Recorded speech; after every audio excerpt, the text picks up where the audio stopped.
Matt Graveling brings you the best of British.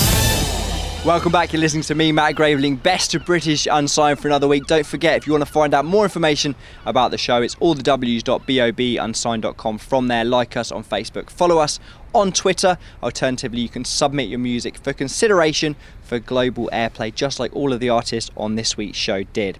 Now, brand new artists now for you, Astro Kat, a two-piece from Brighton. Nathan Warner and Sam Brooks comprise the band. And they say their influences are the likes of James Morrison, Beck, Jet, the Black Keys and Stevie Wonder. They also say that their genres are kind of soul, rock, pop, basically a little bit of everything. I love these guys, great sound. In fact, they sent me 3 tracks. I wasn't really sure which one to play for you, but I think I picked up an absolute beauty. But the best thing about all of these, this is from their album, or possibly an EP, called Truffle Shuffle. If there's nothing else to love about these guys, which there is, there's a lot, is the name of that, Truffle Shuffle. Anyway, I love these guys. Astro Kat Music on Twitter. Here they are right now on the BOB with Alfie.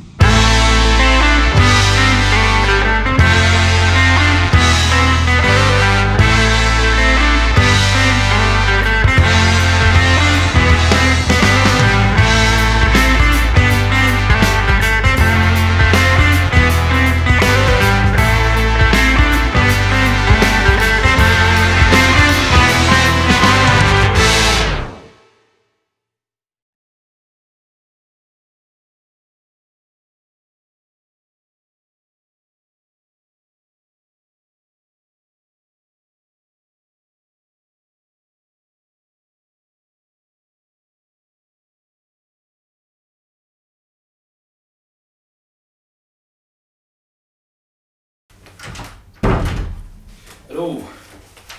Hey. Let's do it. Hello, Glastonbury. No. Stupid.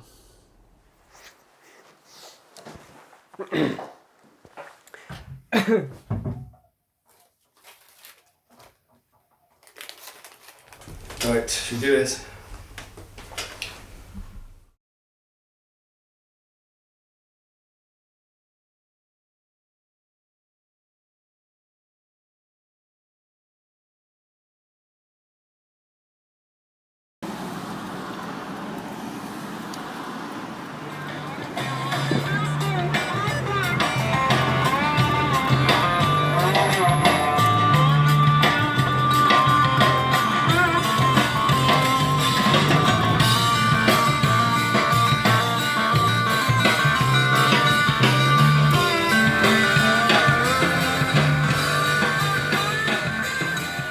The process to going to the studio is always really tricky.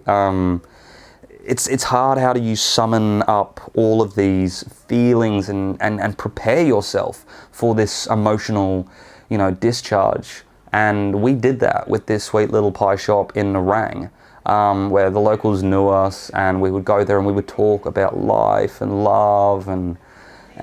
The pies were great. Taylor's Bakery, I think it was called. They got to know us quite well there. They do look good. For me, starting the day with a pie probably wasn't the best thing to do, just because it's not particularly good to boost your energy levels. Just superfood is what you need when it comes to recording an album. Especially to the lengths that we were doing it. It was often. We'd finish a session at 4 or 5 in the morning the day before, and then the next day, 8 o'clock, get up and just head straight for the pie shop, which, is hard work. It is hard graft making an album, but, we managed on a diet of mainly just pies, which I think is a miracle, actually.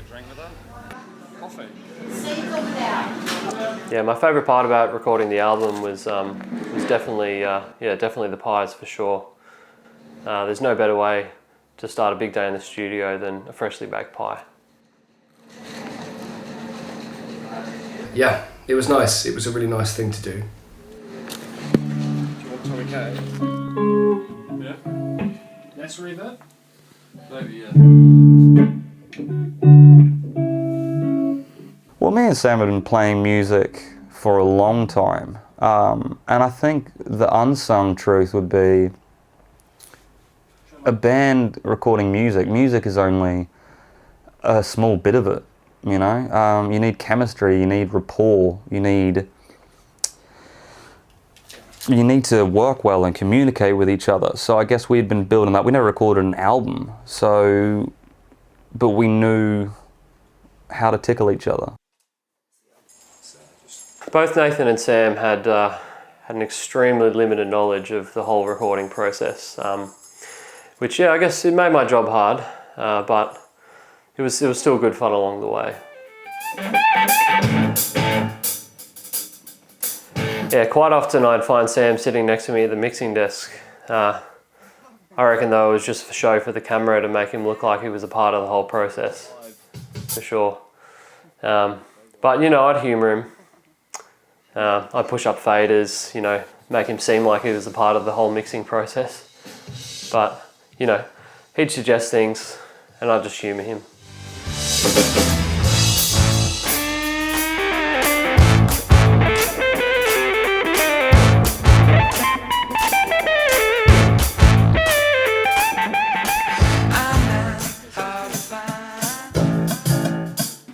Play the bass, the A.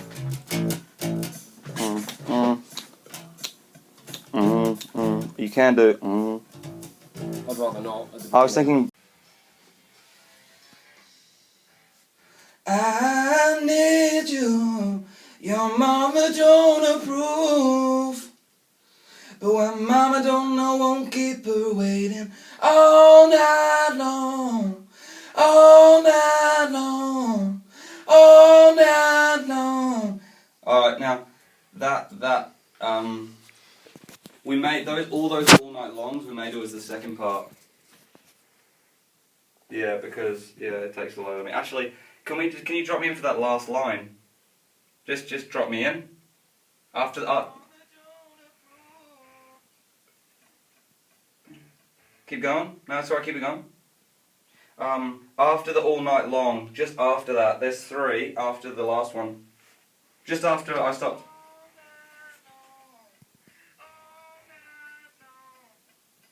Yeah, there, sorry, there.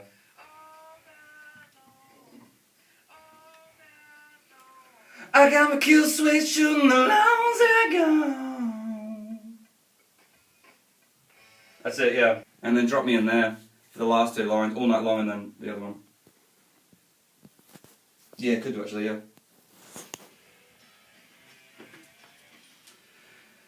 I need you. Your mama don't approve, but when mama don't know, won't keep her waiting all night long.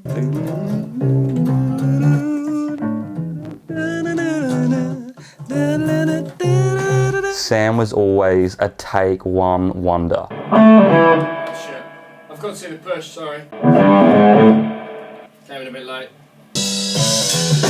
And again. I was called the One Take Wonder, yeah. That's what we called him. Everyone would see him in the street, never met him, and they'd be like, "Oh, you're One Take Wonder Sam," and he'd be like, "That's me. How do you know who I am?" But it would just be done, done, easy. Nice. Want to do that again? Fuck you. Shake it down, get to the groove, shuffle it like a girl, watch me move. You messing with me downtown, so I got to go.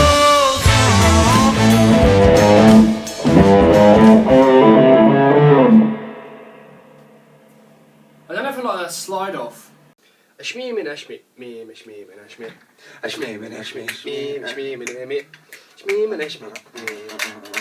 Yeah, boredom would often take over Nathan and Sam. Yeah, especially when I was mixing and, you know, working away, they'd be getting up to all sorts of mischief and, you know, pulling faces, all that sort of shit behind me.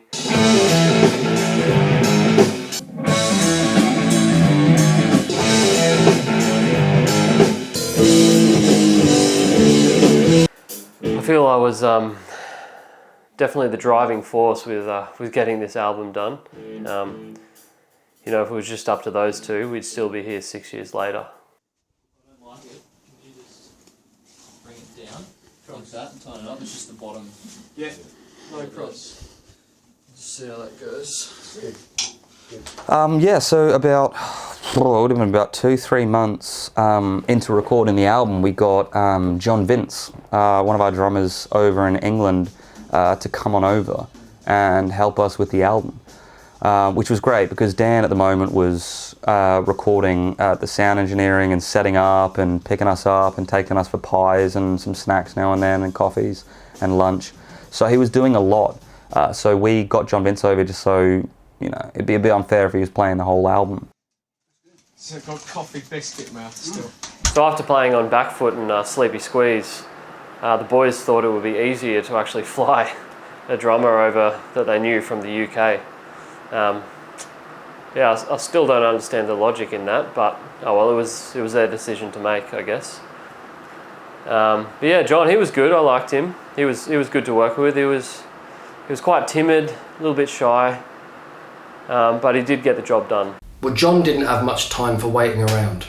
Let's go, let's go. Yeah. He would always get the job done and want to get the job done very quickly. He was very efficient like that, quite a timid creature, but when there was work to do, my God, could he do it.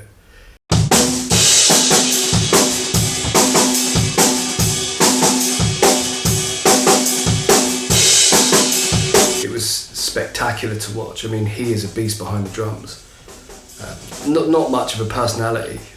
You wouldn't go for a pint with him, but yeah, when his mind is on the work and when his mind is on music, it is magic in the making.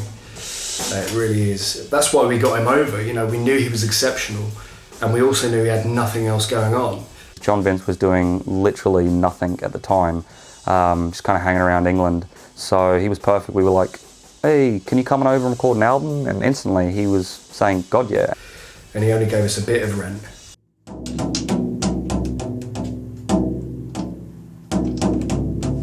See what I mean? These two.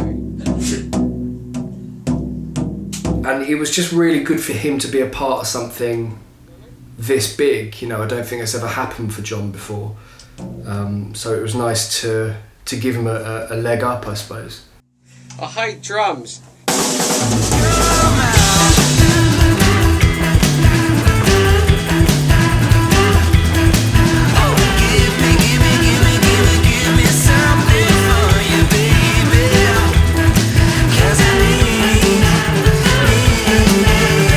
So I was asked to fly out to Australia to record some drum parts for Sam and Nathan. Jumped at the opportunity. I'd always wanted to see Australia. Had to be done, but I didn't really get a chance to see much more than the Gold Coast, which was gorgeous. But we were just we were recording so much. I didn't get a chance to see much more than the beach just outside the apartment. My fuel is a diet of tea and biscuits.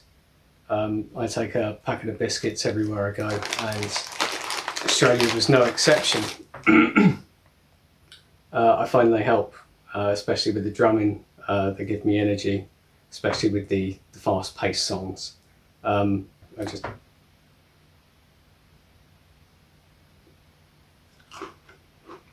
We knew when John was on a session because there was always full stock of tea and biscuits. I mean, that man just hoovers biscuits up like there's no tomorrow, like they're going out of fashion. It's not normal. But then again, he's not a normal guy. You know, very, very odd guy. No, I love him. You know, I love him to pieces. But yeah, bit of a strange one. Nice ass.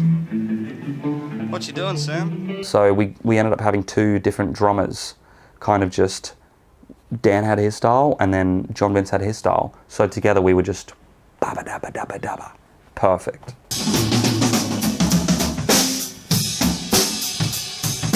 They didn't pay me They didn't pay me for the work I did on the album, but they did let me stay with them in their apartment, which was good of them.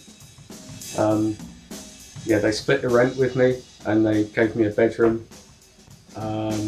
Yeah, it was pretty good. They even let me go on nights out with them sometimes. Baby, I'm giving it hard. On my toes. Can't walk away, babe. I gotta run. With the things in mind, I gotta go real soon. There could sometimes be some bad air in the room. Oh, fuck off, you fucking dirty little... two of those. I mean it in a literal sense though, it was fucking disgusting. Fuck, that's disgusting, man. I know, That's right? like, I don't think I can work in this condition. You're in time. I think I'll Should we do it again, though? It was always a fair contribution in the band. Both were split equally, 50-50, which me and Sam both knew. We both had ideas, so we did come together and we collaborated. I remember I would talk to Sam, you know, for hours on end, and he would just listen. So in that respect, his job was to listen, and mine was to speak. I was singing, it's even little confusing things, I'm singing quite low there because there is no drums in there. So I heard that X, Y, Z doing, let me be the one, say, I'm not singing, pushing that, and I will, and there's no horns. So it's kind of, I've got no imagination. Everyone's got their part to play, and again, that's that champion team. Sam was a great listener, and I was a fantastic talker, and together we made a conversation. So I don't know how it will sound. So I don't really know. I get what you mean by thumpy, but it's like, yeah, that could work, but I have no idea. We'll see how it goes. Yeah. You're in for the second verse, right? And then they're there, but then remember the third verse, when it goes quiet and you're riffing and the road comes in. Yeah? There's no drum beat there either, and that's when the 60s will be. Second verse has a drum beat in it, the first doesn't, and neither does the third if you think about it. So for the rim shots, just that one snare, smooth 16th, is only going to be in one verse. So we want to leave it up to the shaker to do that thing, or a tambourine. Okay. So it's kind of like this is a different beat. Or we can do one chord with 16th and see how it sounds. We can definitely get that, and then we can start comping it and say, it's all I'm saying is, it's not, this is the beat for the whole song, it's only one verse, so it doesn't really matter. But you know what I hear it as? Do you remember Beck's, yeah, 1, 2, 3, Yeah.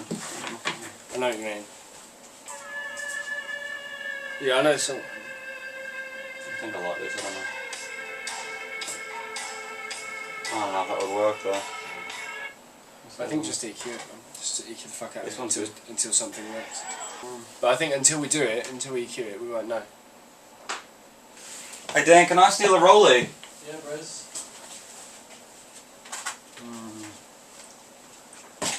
So just we're wondering about more certain bits of the format and the drumming. You don't want to have a team of champions, you want a champion team. So you get a load of talented musicians together. They can play well and they've got great new ideas, but can they work together? Can they move forward? And that's the champion team, because everyone's got their part to play. And, you know, some parts were more important than others. Some people didn't need to be auto-tuned as much. Got Milker sounds like.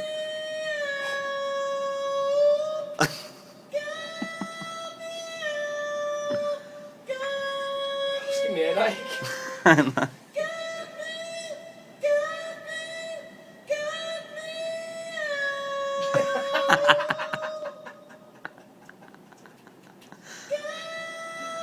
Oh, fucking hell. An elf or a deer, or Mrs. Claus. That crazy bitch man only gets it like every day except Christmas Day. Oh, where's Santa? He's gone all around the world, so you're free to get some fucking cock. What the fuck are they looking at?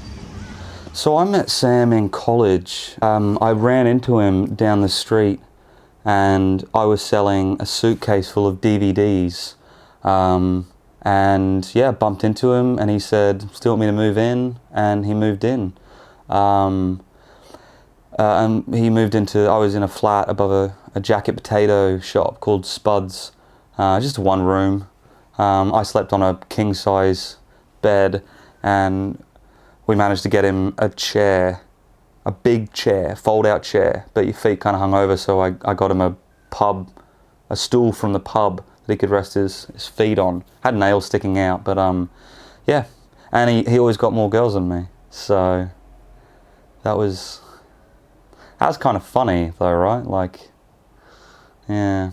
But yeah, we met in college and played music in a place called the Peel, which was a strip club, and that was in the basement, the sex den, as they called it. They didn't call it that, but it was very dirty. There was a lot of rot, and it wasn't dry. It was wet. It was wet rot. Good name for a band, actually. Yeah, Sam was over in England, and I was in Australia because I moved back. I was in the middle of doing a shitty, well, it was a good album, but it was shit. But I was about 5 songs in, and he came over, and we decided just to scrap the whole thing, and yeah. I mean, it was a brand new experience for me because I'd never been to Australia before. It wasn't even on my list of places to go.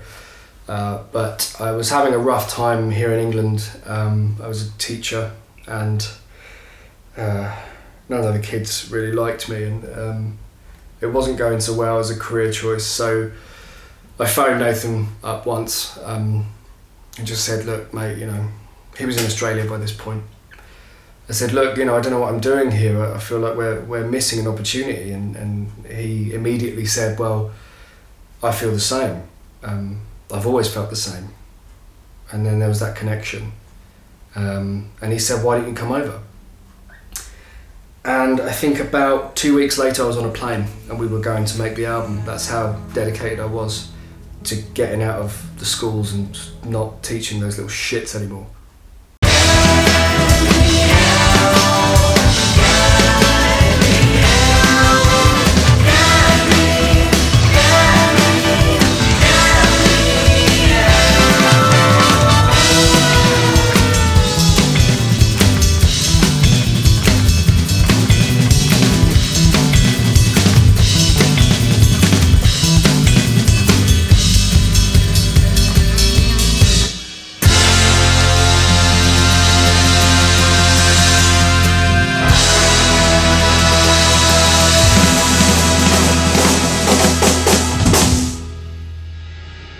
I think my favourite song on the album, if I had to pick one, would probably have to be Pocket Milk. I just love the progression of the song and the way it builds. All the other songs sort of have a verse-chorus format, which, don't get me wrong, I absolutely love that, but just the way this song builds and the tones throughout it, the vocal melodies, just everything. It just, to me, it really resonates with me, and it's definitely one of my favourite songs. Studio.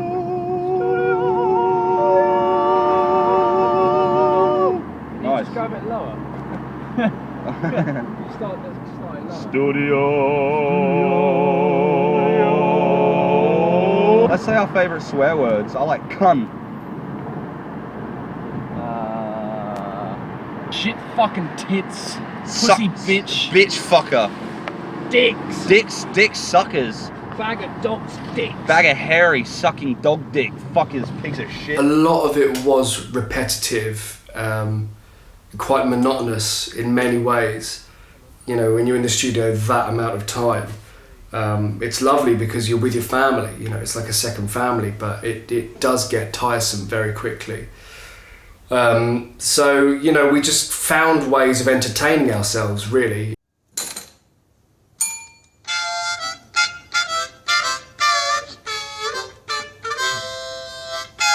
It was a case of having to, otherwise, we would have all killed each other. I think we would have gone mad. So we'd often just find little ways of entertaining ourselves, just keeping up morale in the recording sessions. But it would never distract us from our work.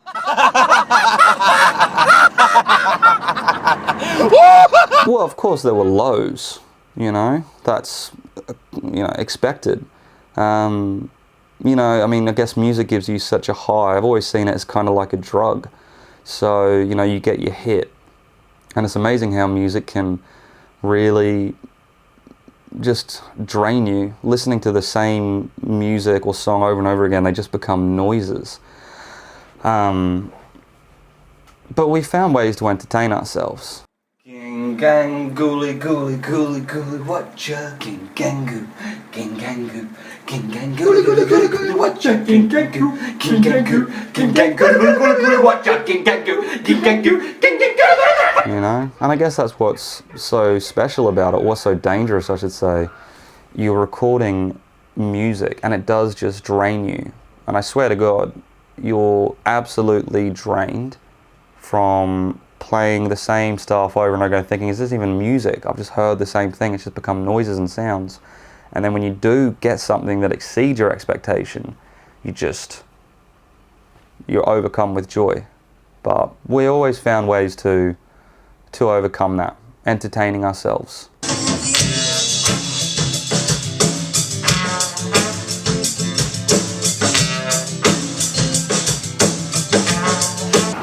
Hey, so what are we doing, Dan? Driving Driving where? to the studio, Why, what are we doing there? recording. You want to elaborate on that? No. Yeah, our work was very important to us, so we made sure it never got in the way, which is it's a hard balance to achieve. I think the balance of fun and work, you know, fun and play, and all work and no play, all fun and no games, all work, no games, something like that anyway.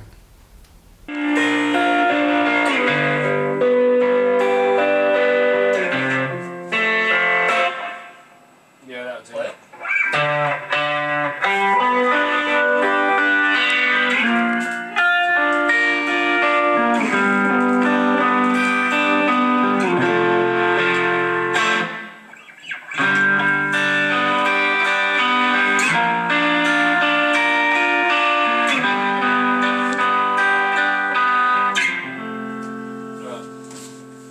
Ready?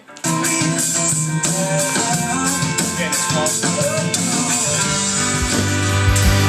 She sends me somewhere I can go, but I just can't get the release. Get the release.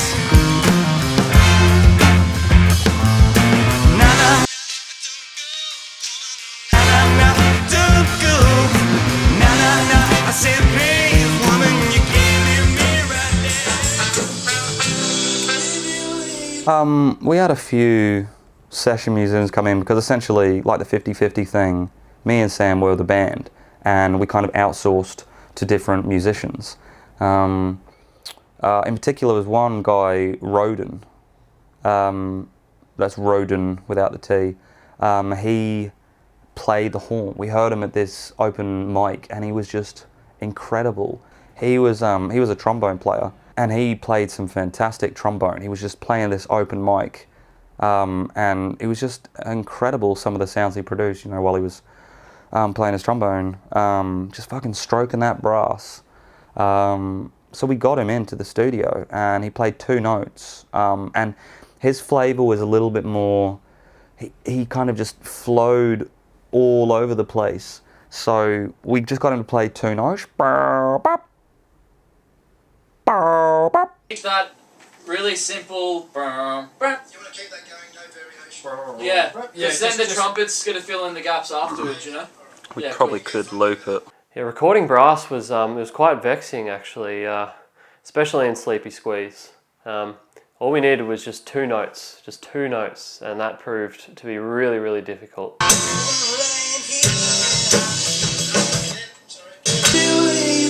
Sorry. You do a bridge there, didn't I? What?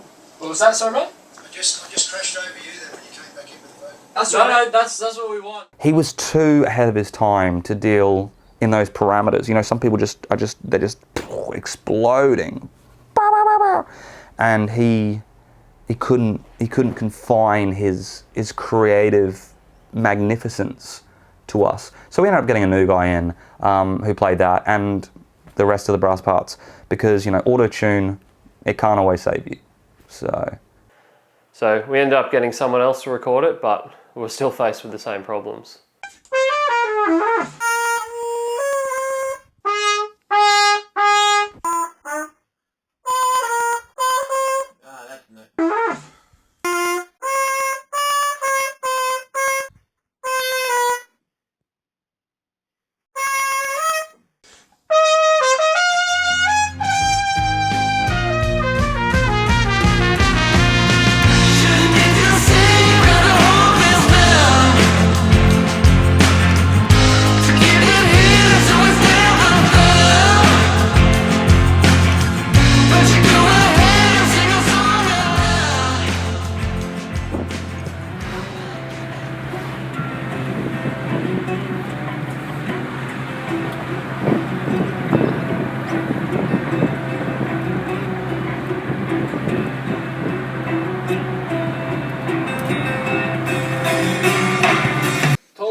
Get your ass out of my shot.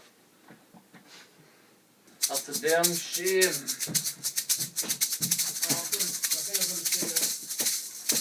Right on. Hey, so Dan, what do you find makes a good song? I'm not recording with you guys. Oh, fucking hell. Once I was there, I obviously didn't know anyone apart from Nathan, so it was a bit daunting for me at first, but we were quite good at making friends. We made friends very quickly. I think within the first few days we'd met a few people out and about, and got well acquainted. Several different people. We never really kept in touch with anyone. But it's that sort of place, Surfers Paradise. It's ships in the night, but without the sex. It's one of those places that you meet people from all over. A variety of people. Yeah, it was hard at the start as well. When Sam came here, Sam's got talent. You can see he's just got that X factor. Fuck it, the Y factor. Like, why would he not be amazing? But when he came here, he started working with this really progressive artist that was kind of doing a tribute album to Kurt Cobain and Courtney Love and that whole conspiracy. Again, trying to break it down and,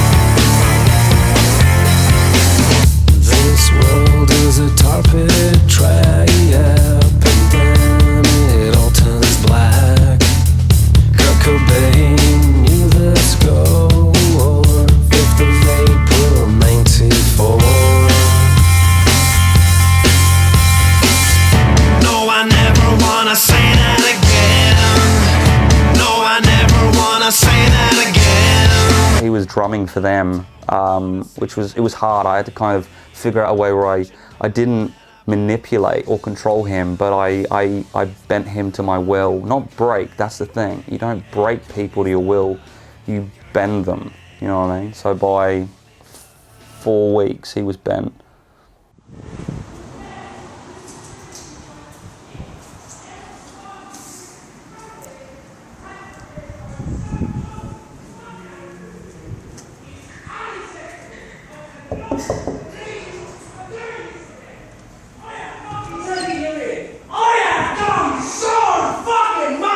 Yeah, I do feel bad for having a go at John. I am sick to death of your fucking shit! When you're making music, you've got to be very careful at what you say and when you say it. And John just fell victim to that, unfortunately, and I just flew off the handle because he was complaining that he didn't have a fan and it was too hot, he wasn't used to the climate, and that's not my problem. I'm not running a fan shop. I'm making an album. I remember one night I made the mistake of asking Sam to borrow his fan. I didn't have any bedding, but it was still really hot and I was coming down with a bit of a fever, a bit of a temperature. But no, it didn't go down well. Fuck! Yeah, it was pretty harmonious in the studio. Won't you fucking shut up? There was no real fights, you know. I mean, you hear about a lot of bands trashing stuff and you know, being raucous. We never found that. It was pretty much smooth sailing. Just Fuck off, will ya? Yeah, we'd always make time for each other. So, hey Sam, Dan, where are we, guys? On a rang. It was like we were one big family. Me and Sam would get tense. We'd get so stressed out that we needed a way to, you know, alleviate and relax. So we really focused on, or we were focusing so much on our minds, and it was quite draining. So we needed to take care of our bodies. You know, the vessel for your mind, the vehicle for thought. So we got into a lot of recreational activities, just to, because we were creative athletes. We were not gods, but yeah, it's keeping your body in tune is really important for the mind. We put, Was it claps? no, the last thing we did with these. Right. The vocals, but you put that, the same compressor for the claps to make it sound full. Yeah. Full. Yeah, it's got all those effects on it, but I do remember once we started recording and we had absolutely nothing coming through, and we were, you know, and Dan is phenomenal. He's a phenomenal producer, Dan Jones. But we just had no idea what was going on. It was take after take. Nathan was you know, singing take after take, and it was getting to him because his voice was wearing low. It was wearing down. And yeah, nothing was coming out, and it was just a mystery for us for about, you know, a good 2-3 hours, and then realised that the microphone just wasn't plugged in. And soon after, rectified the problem and got recording again. It just goes to show that you know, tiredness kicks in, and silly mistakes can be made. Tiredness is the killer of all things creative. In the sense that you don't get any sound coming through when the microphone's not plugged in. Yeah. What can you do? I mean, we plugged it in the end and it was fine, but well.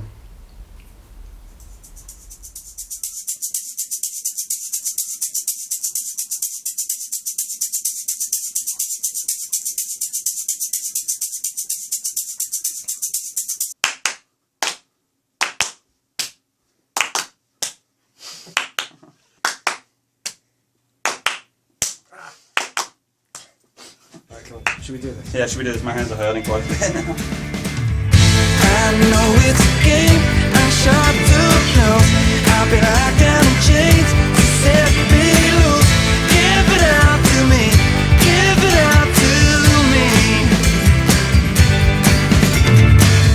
I know it's a game, I'm sharp to close. Sam was always glued to the camera. You know, it was really important for him to document every bit of the process of us creating music, but it never got in the way of his work. He was a musician first, and then a videographer second. And in between that, he worked at a putt-putt course.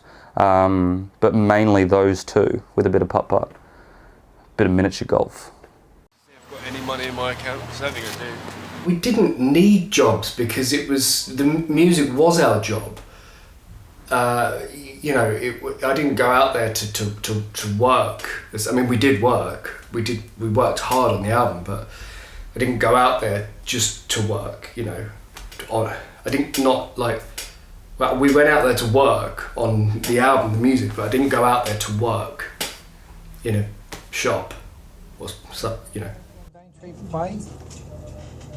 No, it's a Wodonga, you know. So yeah, that was our job really. It was just full time rocking out in the studio. Really, it was a lifestyle that we chose, and it was full on. You know, it was every day, no exceptions really. Sam and Nathan spent a lot of time together, perhaps an unhealthy amount of time together, I think. But it was all about them though. I remember for every picture we had taken, they had to take another with just them. I'd step out of the shot. We always had fun as well. I remember in the days off that we had, we'd just do things like, you know, dress up, make each other laugh, and John would often practice his sword techniques, and I don't know why, but he was just into swords, I guess. So he found a foam one over there and bought it instantly and just became addicted to it. I mean, ridiculously addicted to it. He always had that sword in his hand. But he was happy, so we were happy, you know, and he had his own thing that kept him entertained when we went out and had a few drinks ourselves, you know. So he had that, and we had us, which was nice. It worked out perfectly, really.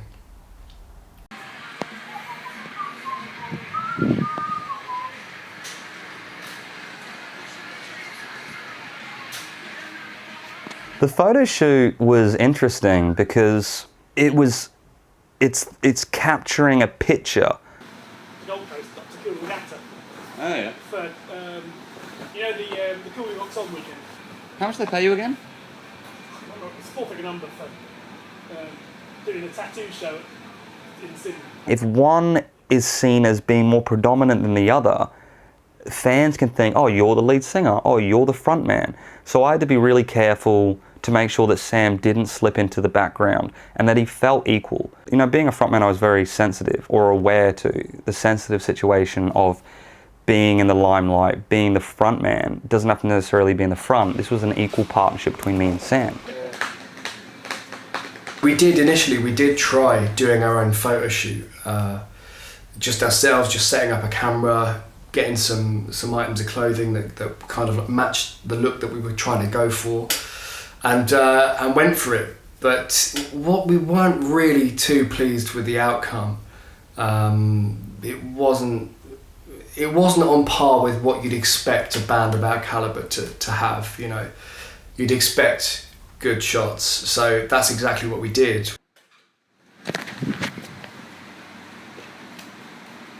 Falling in the back can be quite tricky. I mean, off the top of my head, could you name me who the guitarist for Green Day is?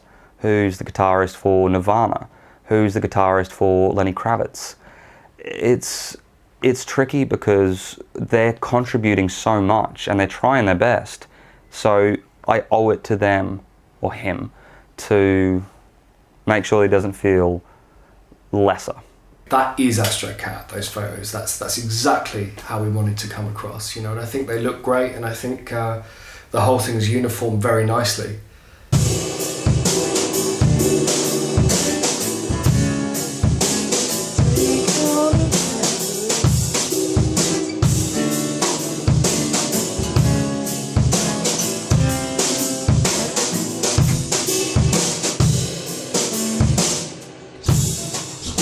Hey Dan, if you can explain recording sound, can you do it in 15 seconds? No, not 15, 15 words. No. Do it. Explain sound engineering and recording an art form in 5 words now. Go. No. Alright, that's 1 word. You got 14 to go. Go fuck yourself. Go. Yeah, come off. And no again. So that's 5. Yeah, you got 10 more, dickhead. What do you mean you said 5? I said 15, didn't I? You said 5 for this question. Did I? I could be wrong. Do it in 15 words. No. Explain it in 15 words. You explain it in 15 words. What the fuck are we explaining in 15 words? Sam. Yeah.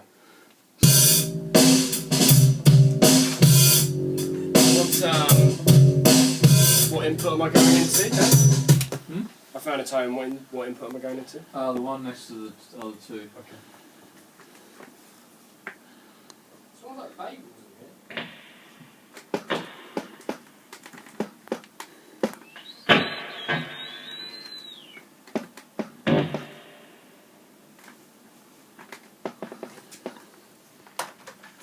Maybe have the mic positioned a bit closer for presence.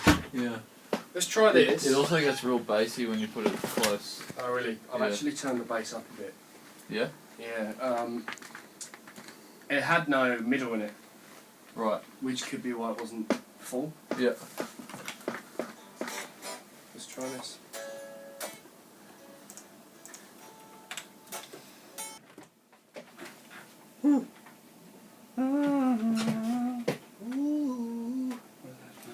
Nathan would often overcomplicate things, things that didn't need to be there. He'd always try and add in little vocal lines that just weren't necessary. Stop ruining the song. It was hard to tell him no, because once he started, he wouldn't stop. But equally, we were wasting time in the studio. So, at some point, you had to sit him down and say, look, Nath, the song's written, stop adding, sometimes less is more, And in this case, less was more. Yeah, Nathan was he was quite artistic, not just with the music though. Whenever he filmed, he'd always find some really interesting angles, which I think, well, as he perceived, they'd reflect the mood of the day. Look at this when it goes on and off. That's cool, but look at this. Yes.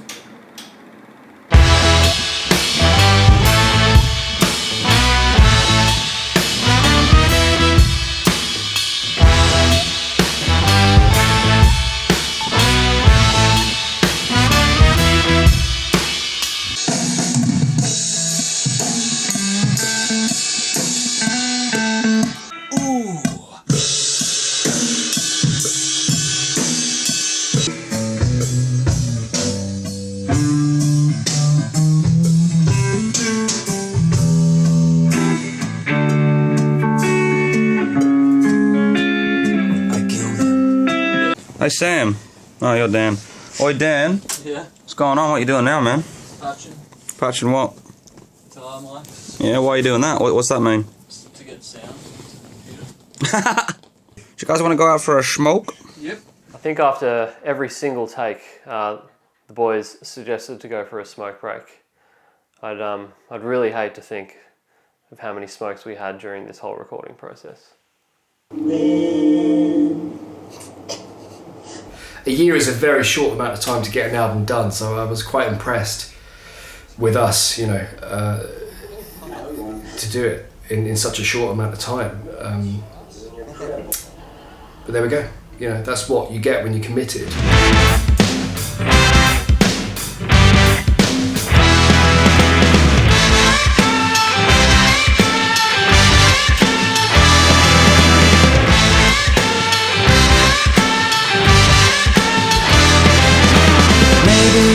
This place holds something for me still. I'm living a life that I testament to my skills at holding my ground without the company, my thrills. So maybe this girl holds something for me still. Something for me still. Something for me still. Oh yeah.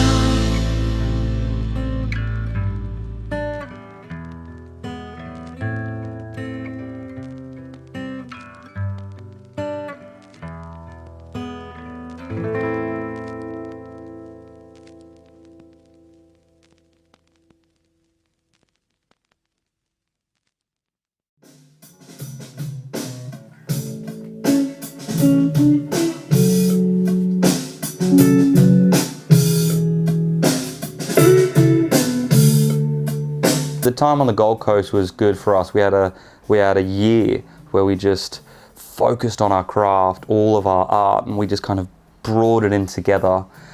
You know what I mean? It was kind of like we were two monks on top of the mountain summit. You know what I mean? And we were just trying to channel these beliefs and these thoughts and trying to work on. It's hard. 10 songs to try to encompass life, love, fear, violence.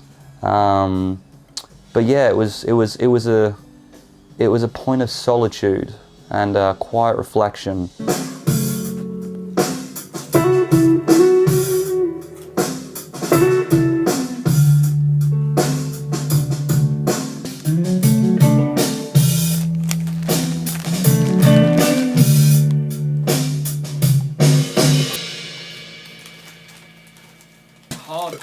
It's slow.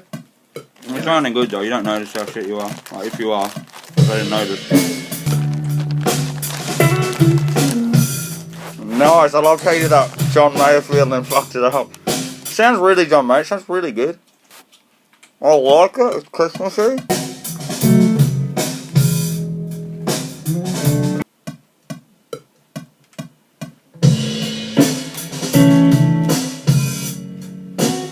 As much as it may have been a hard task, I definitely had a lot of fun recording this album.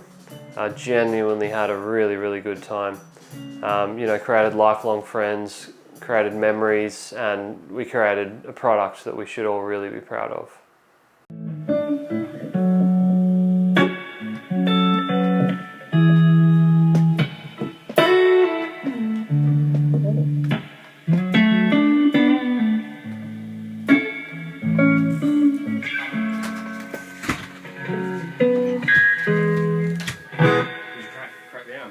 Dude, keep playing.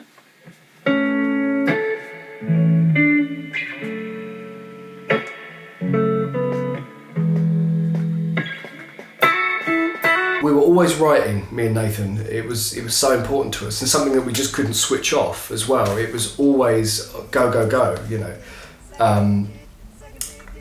And you know, we almost had a second album of songs whilst we were over there, and it was hard to choose which ones to go on the album.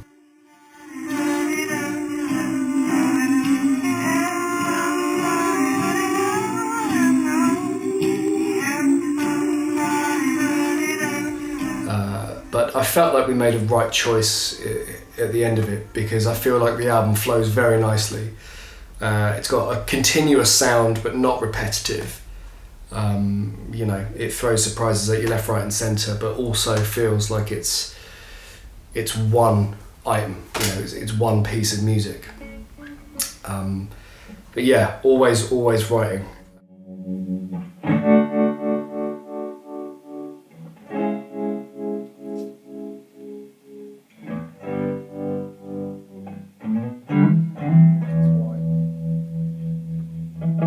Do you want to play it in there and I'll get a right mix in here? Are we controlling treble in here, or is it just we're relying on a good one? Do we have to actually control it?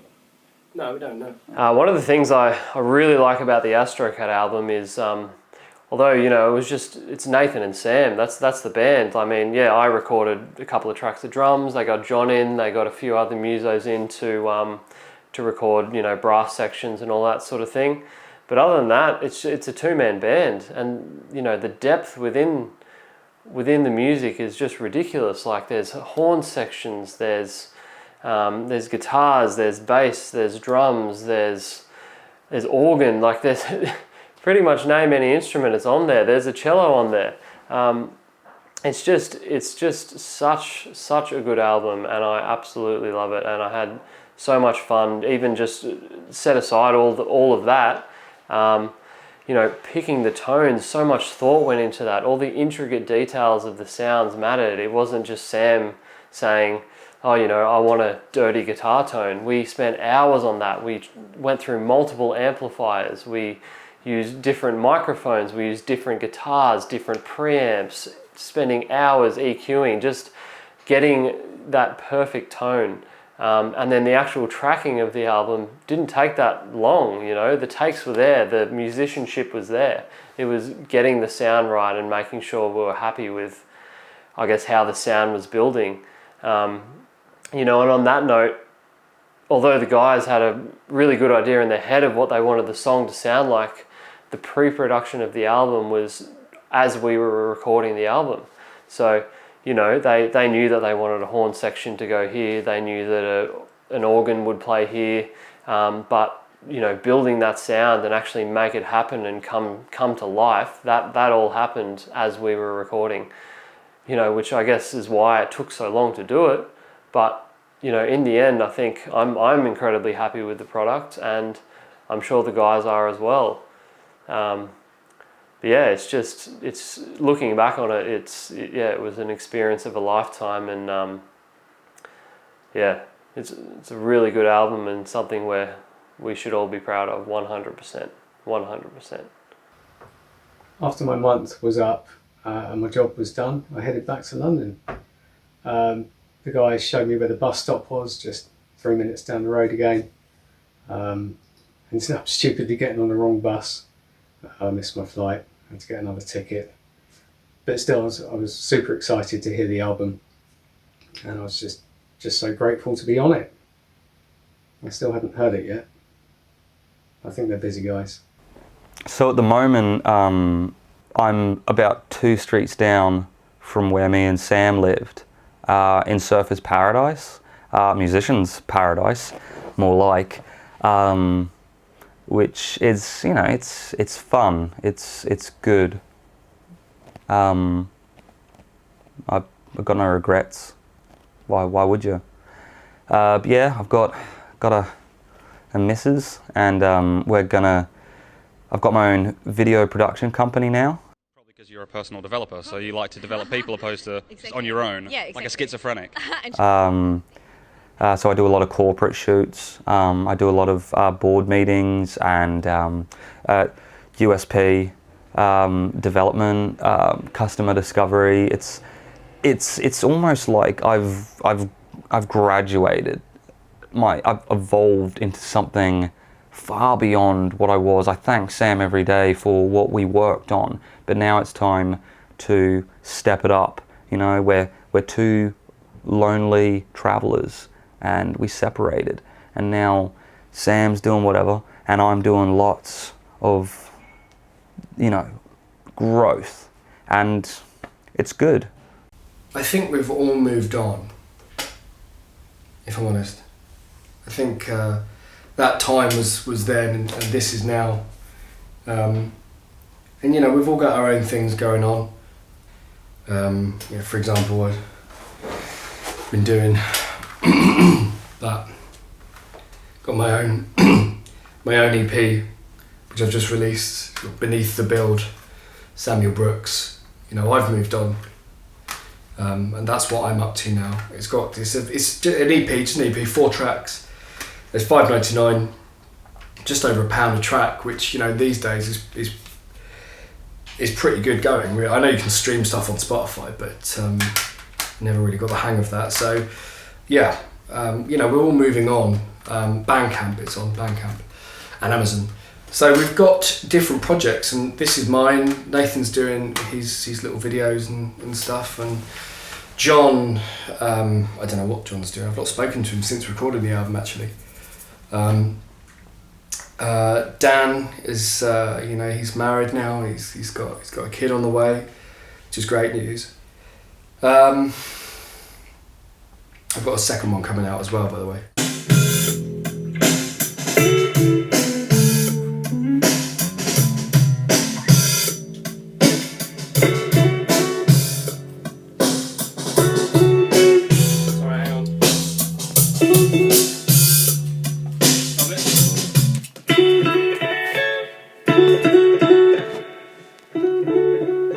Yeah, since the Astro Kat album, I haven't really been back in the studio, to be honest.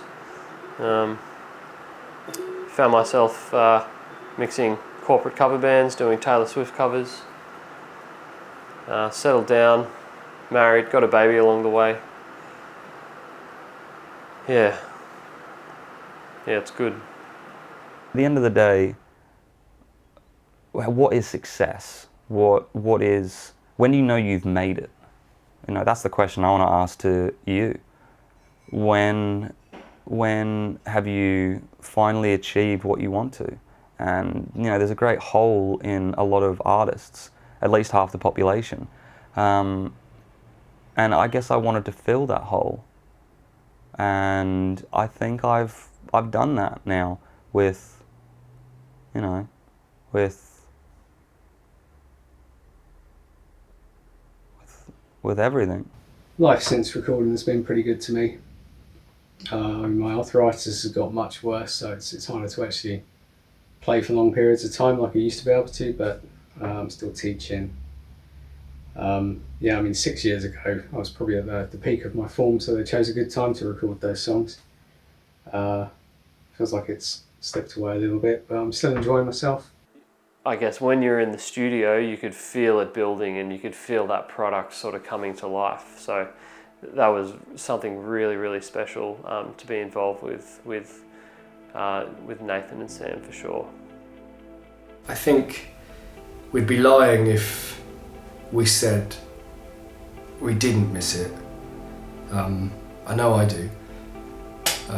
It was a fun time, you know. It was about adventure. It was about friendship. Yeah. It was about just believing in something. I think, which is something that doesn't really seem to be that apparent these days. You know, I don't know. I look around and I don't see many people believing in anything. But we did. We really believed in that album, and I think it showed. Not just through the product that came out of it, but from the memories, you know, that are with us forever. They'll never go. And you only get that when you do have a truly amazing time. So yeah, I miss it. I miss them. I miss Nave.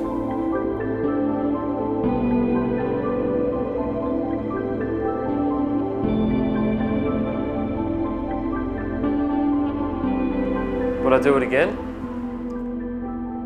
Absolutely, within a heartbeat. Honestly, it was one of the best times of my life. Nathan, Sam, John, awesome musicians, awesome creators. Like just the stuff that we would come up with together in the studio, just it gives me goosebumps thinking about it. Like I said, we've created a product that we should all be incredibly proud of. I still listen to it to this day. Absolutely love it. So yeah, definitely would record with the boys again if the opportunity arose, for sure.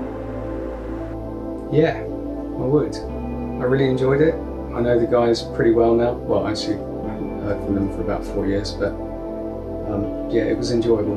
They gave me a chance to see Australia. I loved it out there. We were just in this bubble where nothing else in the world mattered except for what we were doing. Smile. I would do it again. Yeah, there's no doubt in my mind. Actually, it's, you know, it's all well and good having your own projects, but when you've got a memory like that, it's hard to trump, really. It's just an amazing feeling, really. Yeah, it's a release. I mean, you know, life usually gets better, doesn't it? I'm sure it will. And that's something I'll always be very proud of. And I'll always be very proud of the album. And I'll always be very proud of the friendship as well. But yeah, I'd go back. Yeah. Yeah. Definitely. Would I do it again? Definitely. It's fun. It was fantastic escapism. And there were hard times, boring times. Sometimes it was like nothing happened, or you questioned what was the point. But I guess that's what life is, really, isn't it? Life is, it's the little memories, it's the happy moments that you hold on to. You know, we get so stuck in living our lives, having the job, collecting lots of things, but the real things that truly do last are the memories. The little points in your life when you realise, or you just appreciate. Yeah, I did that. I did that.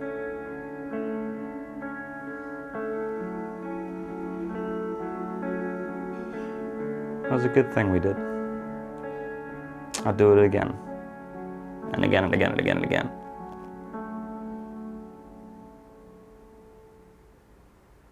Might get a new trombone player.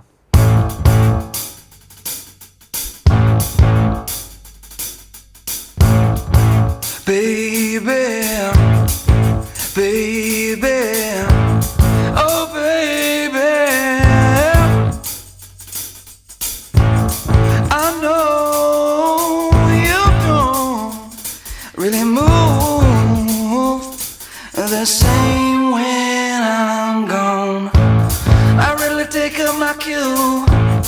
a little loving and grooving. Show me the dance floor and I'll show you what it's for.